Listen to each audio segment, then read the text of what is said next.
Pika Pika! Pikachu! Pika!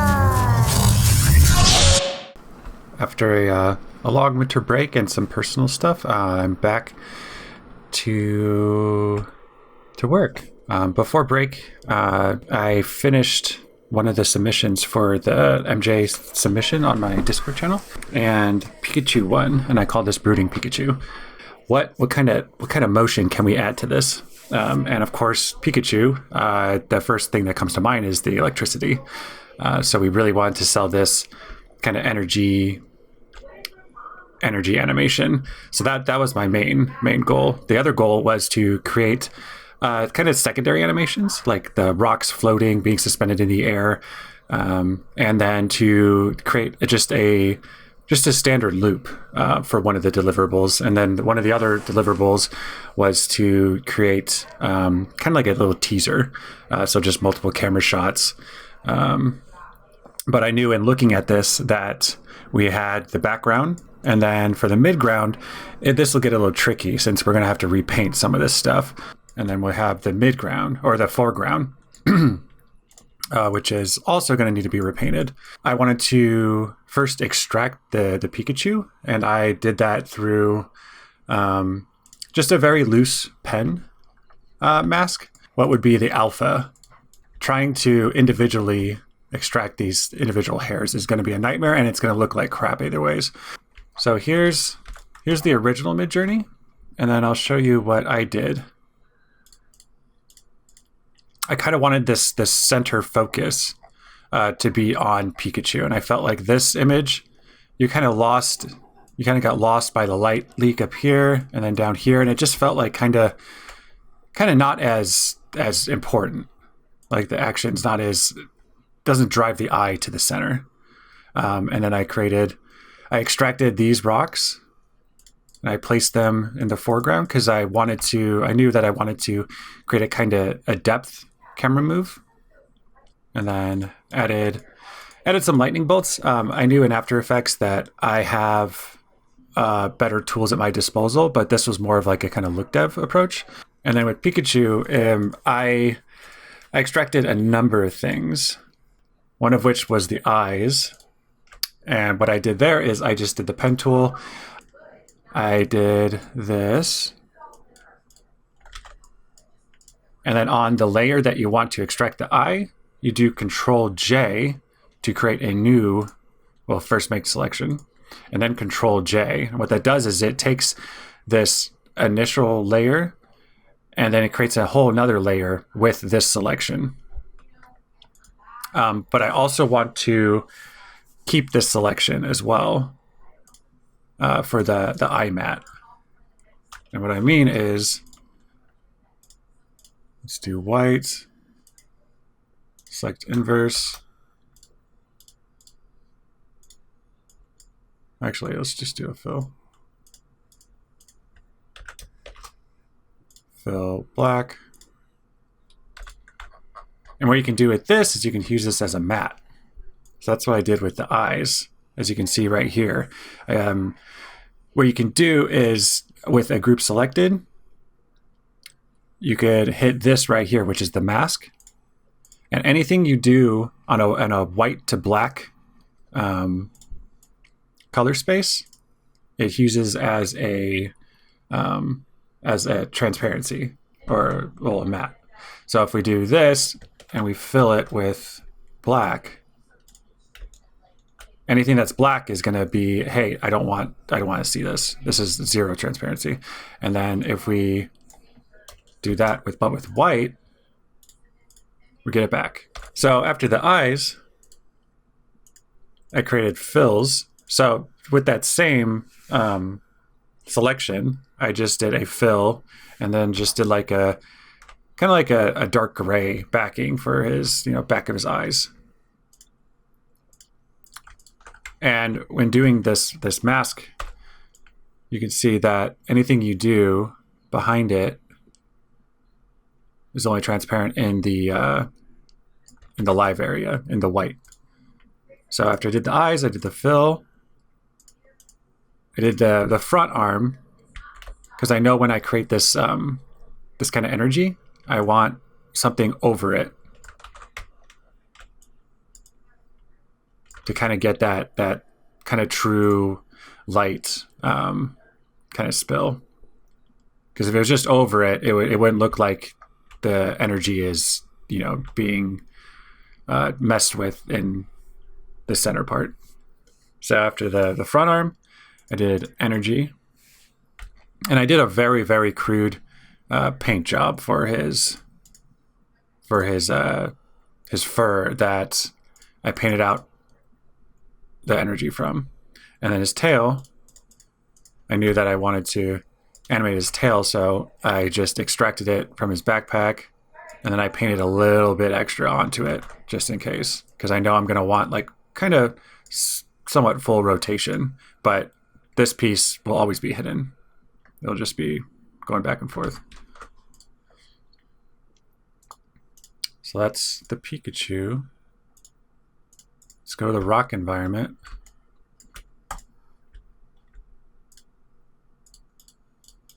Add it to the platform rocks. And this is where I painted out the rocks. And you can do this a number of ways. You can do the patch tool. Oops. So say we want this out.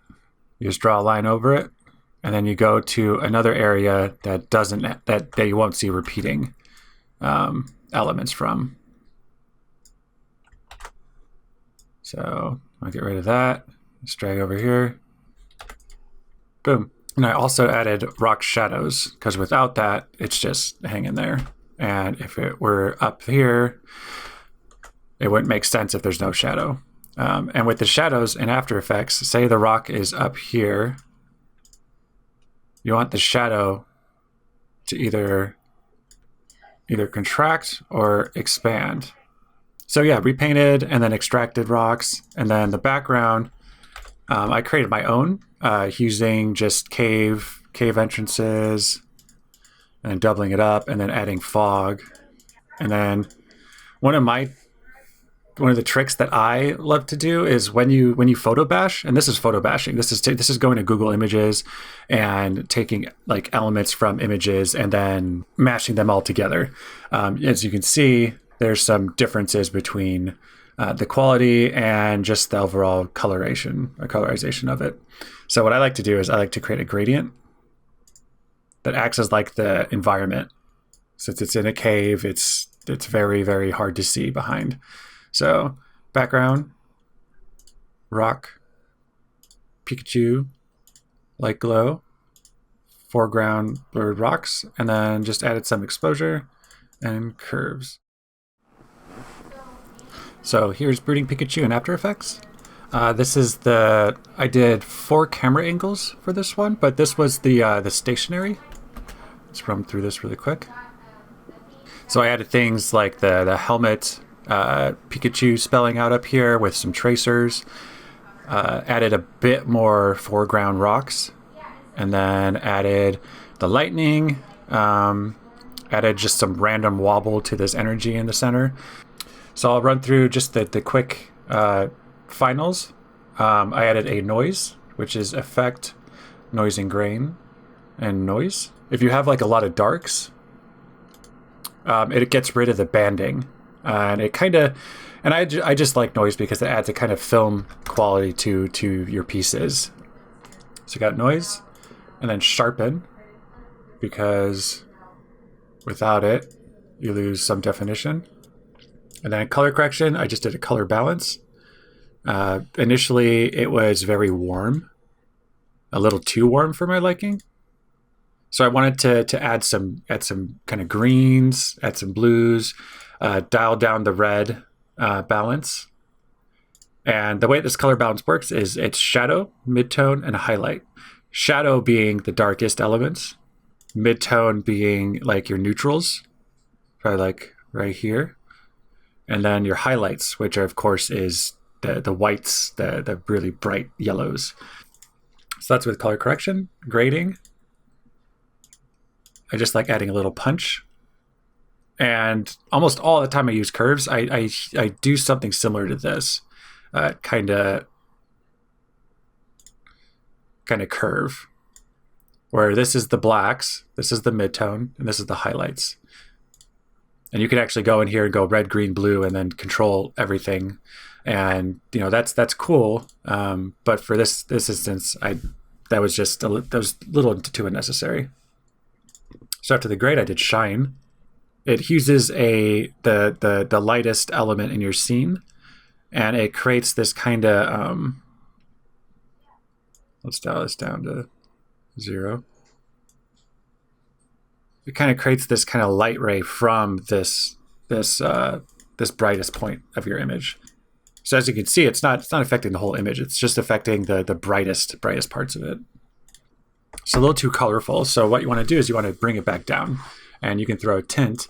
This is, of course, what you get out of the color correction tint. It's 100%, and you don't want that.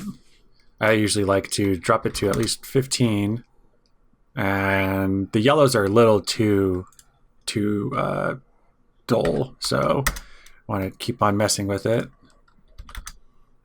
I found that anywhere between like 3 and 5 or even 10 are my max for these. Again, it really depends on your use case scenario, but that's what I like to fall under. And then Photoshop imported the curves and exposure. So I ended up just keeping these. Most times I like to delete the Photoshop grading and additional elements. I think it's just because it looks messy, at least to me, because I like everything kind of color coded, all, you know, just the media source, you know, like these.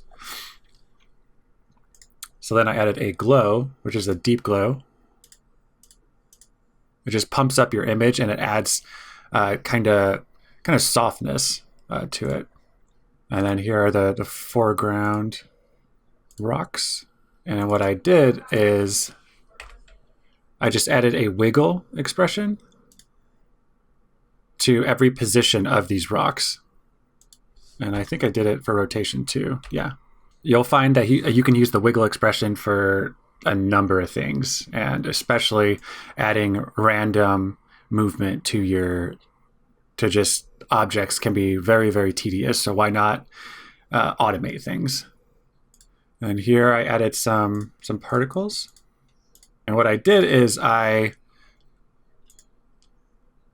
enabled the 3D layer for these particles, and then I rotated them to the core of the energy, and then I just reversed them. So you do time remapping, and then just put the end keyframe to the beginning and the beginning to the end, or you can do time reverse layer.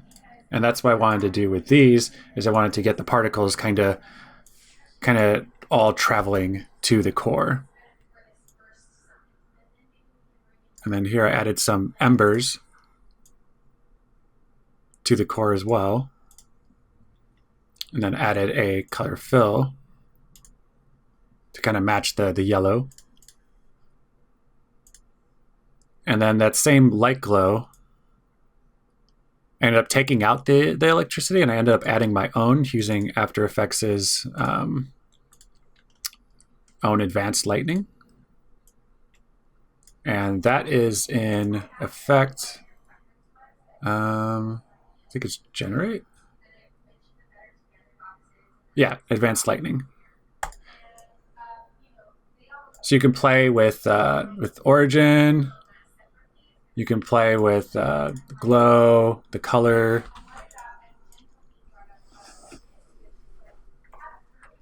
You can get some random stuff, and then duplicating it even adds more randomness. And then my Pikachu. So I used the puppet tool. Here are the pieces. And what you want to do is you want to create anchor points, which of course are the feet, because if we want this guy planted, we want to create anchor points at the feet and never have those moving. And then kind of create a joint system. So shoulder, elbow, hand. And then this one's going to be a little different since we actually extruded the arm separately. So I just want one in the back. You can see that does some fun stuff. And it doesn't affect this arm since we extracted it. It affects the arm underneath, as you can see right here. And then you just keyframe. So for the head, I did the same thing. For the ears, one it at the tip and one at the base, because the ears are pretty much going to be like this. And then I added on the lips to kind of have the ability of having him kind of voice his enthusiasm about this. And then for the eyes, I just did a mask and then animating the mask path. I just had him close at what I thought would be the eyelid. And in looking at this again, eyelids are closed down here. But again, he blinks really fast. So as long as you get the blink registered, I think you're fine. So for the tracers, these guys that animate along here, what I did is using a mask tool, I just traced along edges. And I knew that I was going to use 3D stroke, which is a trap code. 3D stroke.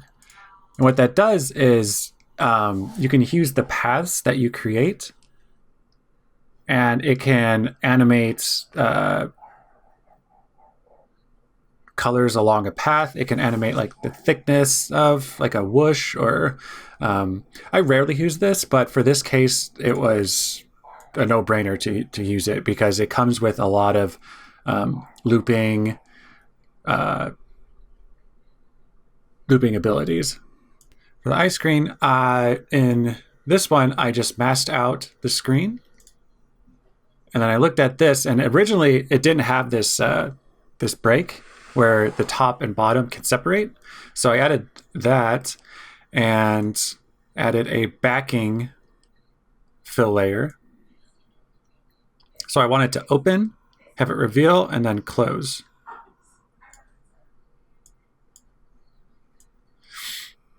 And then for the back,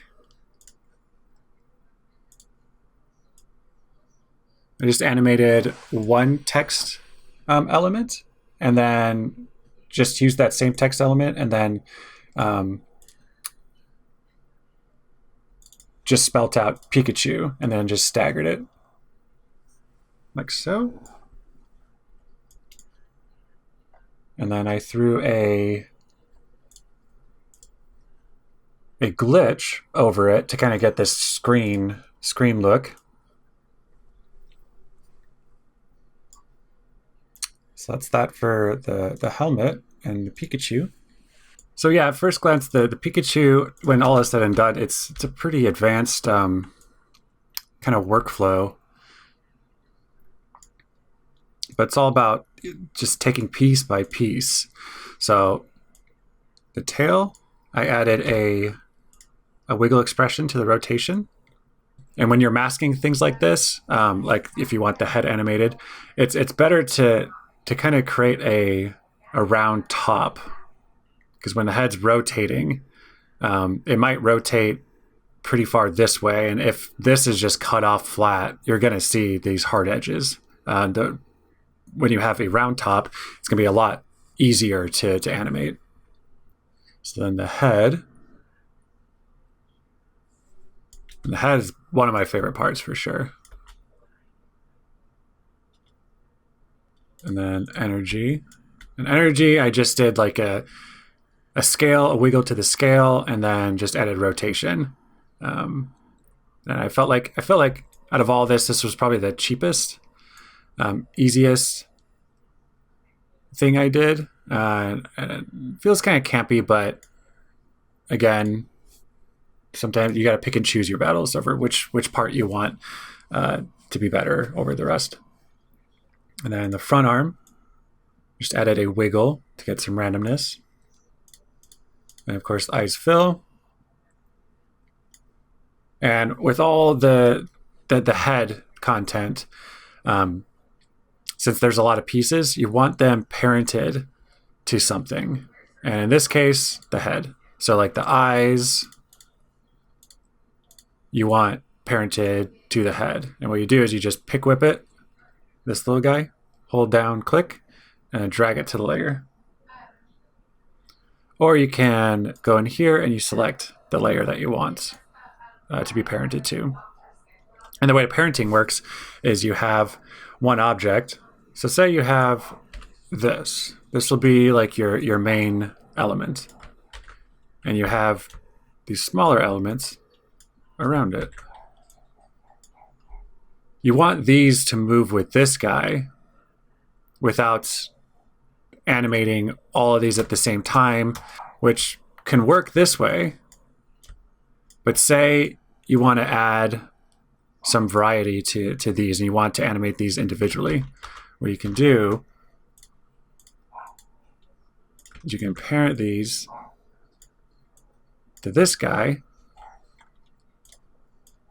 and you can do that same animation, but only to that main layer.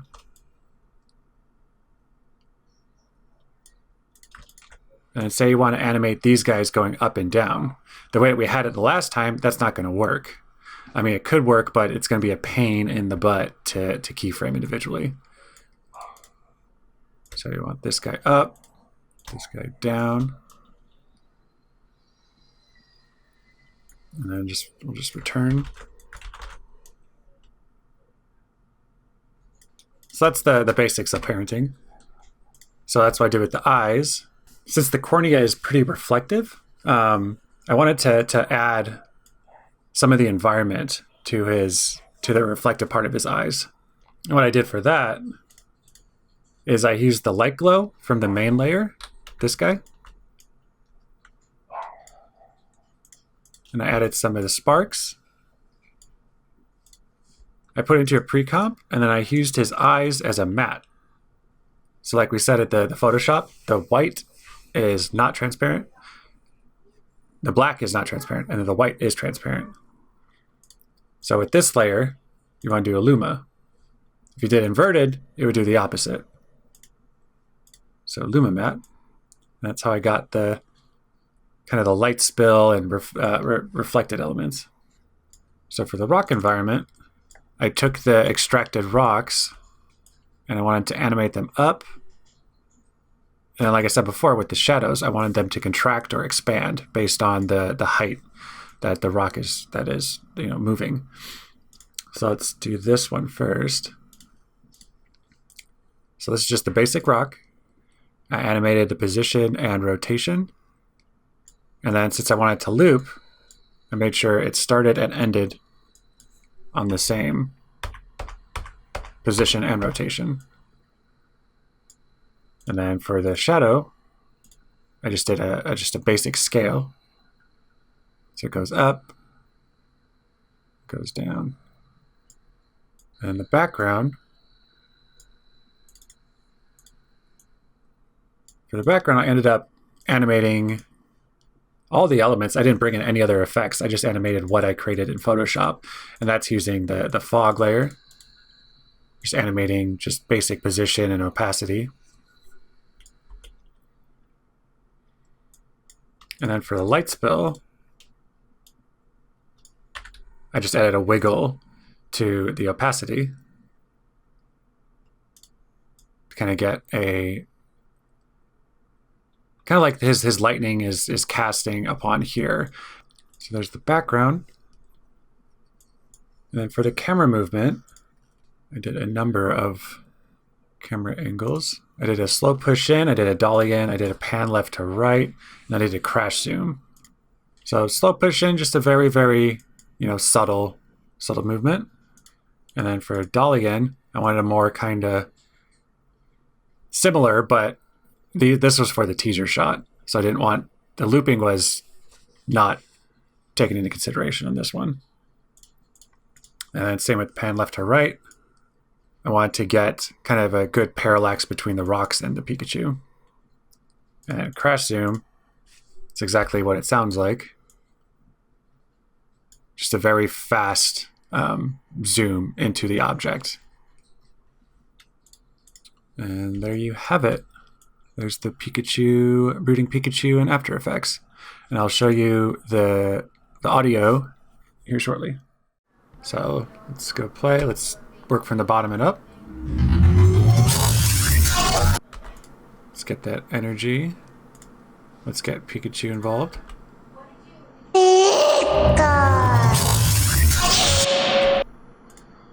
Let's add some drone.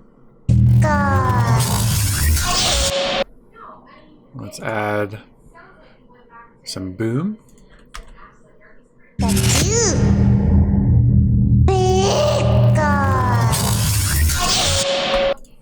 Let's add a whoosh.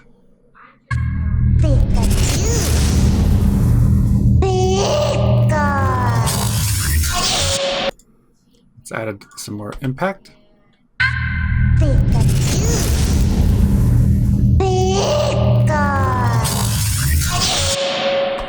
And let's add that bass wobble energy. Pika Pika.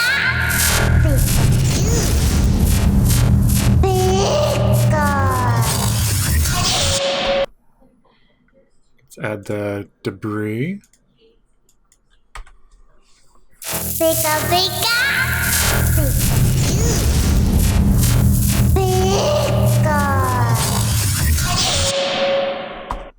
And there you have it. Brooding Pikachu. Look forward to our next walkthrough tutorial series.